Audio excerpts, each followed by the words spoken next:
प्रकाशा येथील जिल्हा परिषद प्राथमिक शाळेत एक पेड़ मां के नाम अभियानांतर्गत वृक्षारोपण। सविस्तर असे की मानवता सेवाभावी संस्थेच्या वतीने प्रकाशा येथील जिल्हा परिषद प्राथमिक शाळा परिसरात एक पेड़ मां के नाम उपक्रमांतर्गत मोठ्या उत्साहात वृक्षारोपण कार्यक्रम पार पडला।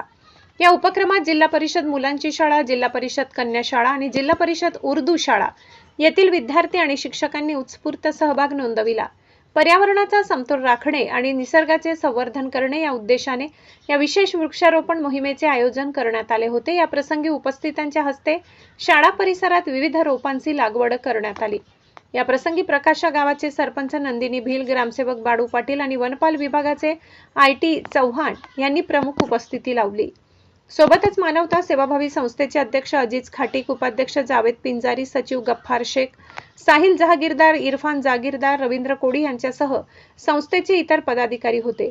केंद्र प्रमुख मनोज पिंजारी, शाळांचे मुख्याध्यापक रवींद्र पाटील, रामलाल पारधी, नुतून पाटील, महेंद्र शिंपी, संगीता राणे, प्रियंका पाटील, शबाना मॅडम, सुनील कोडी, संजय पाडवी, विजय चित्ते यांच्यासह विद्यार्थी मोठ्या संख्येने उपस्थित होते।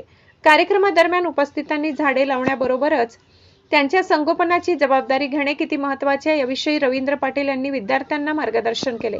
प्रकाशातील शेतकरी व स्थानिक नागरिकांसाठी ग्रामपंचायत प्रशासन, सामाजिक वनपाल विभागाकडे पाठपुरावा करून झाडे उपलब्ध करून देणार असल्याची माहिती यावेळी ग्रामसेवक BG पाटील यांनी कार्यक्रमाद्वारे सांगितले। परिसर हिरवागार ठेवण्याचा आणि निसर्गाचे रक्षण करण्याचा संदेश सामाजिक वनपाल अधिकारी